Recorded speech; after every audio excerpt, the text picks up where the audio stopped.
ఇప్పుడు ఆ తల్లి ఆవిర్భవిస్తూనే అందరి వంక చూసి ఆమె లక్ష్మి కాబట్టి వెంటనే ఉత్సాహాన్ని పొందారు, సంతోషాన్ని పొందారు. అమ్మయ్యా, తల్లి ఆవిర్భావం అయింది.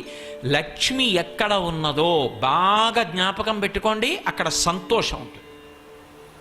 అసలు లక్ష్మీ కటాక్షం అన్న మాటకు అర్థం ఏమిటో తెలుసా? సంతోషంగా ఉండడమే లక్ష్మీ కటాక్షం.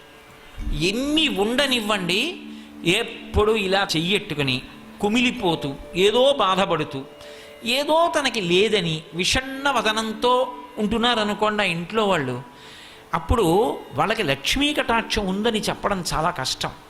కానీ తనకి ఏది లేదన్న భావన చేత ఎప్పుడూ సంతోషంగా ఉంటాడు ఒక ఆయన. ఆయన నిజమైనటువంటి లక్ష్మీ కటాక్షం ఉన్నవాడు. ఆ సంతోషం కలగాలి. సంతోషం ఎప్పుడు కలుగుతుంది?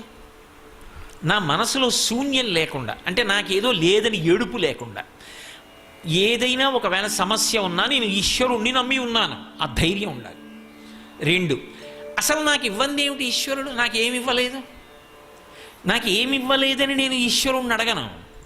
నాకు ఎప్పుడెప్పుడు ఏది కావాలో ఆయనకి తెలుసు. నాకు ఎప్పుడెప్పుడు ఏది కావాలో అది ఆయన అమరుస్తాడు తప్పించి నేను నోరు తెరిచి అడగక్కర్లేదు ఎవరిని. నాకేం కావాలో ఆయనకి తెలుసు. నాకు ఆకలిస్తే ఆయనకి అన్నం పెట్టడం తెలుసు. నేను పడుకుంటే నిద్ర పట్టించడం తెలుసు. నాకు ఒక కొడుకుని ఇవ్వాలని తెలుసు, నాకు ఒక కూతుర్ని ఇవ్వాలని తెలుసు, ఇద్దరిని ఇచ్చాడు.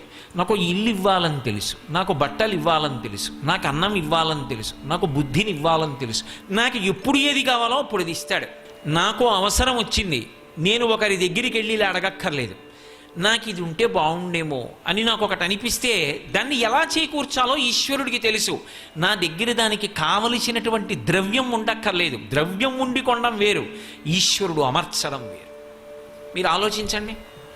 అందుకే మీరు మహాత్ముల జీవితాలు పరిశీలించండి.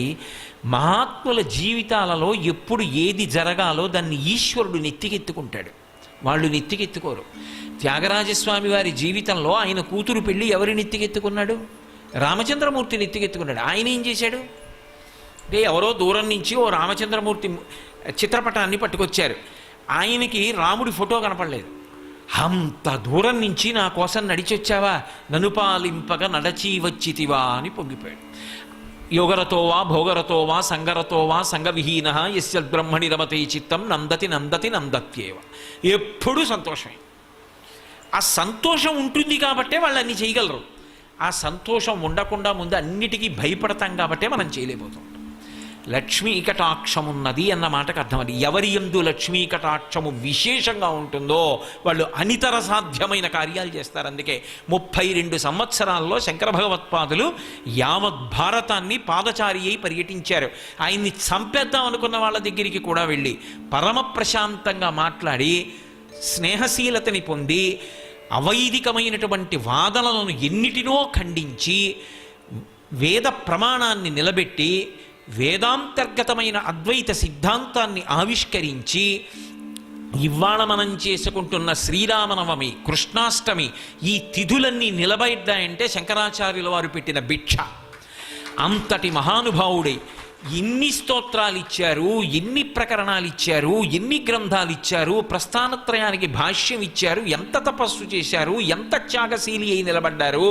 32 సంవత్సరాల వయస్సులో శంకర భగవత్పాదులు ఇన్ని విషయాలు సాధించగలిగితే ఆయన కన్నా లక్ష్మీదేవి అనుగ్రహం ఉన్నవాడు ఇంకొకడు ఉన్నాడని చెప్పడం సాధ్యం అవుతుందా? అసలు నిత్యోత్సాహి.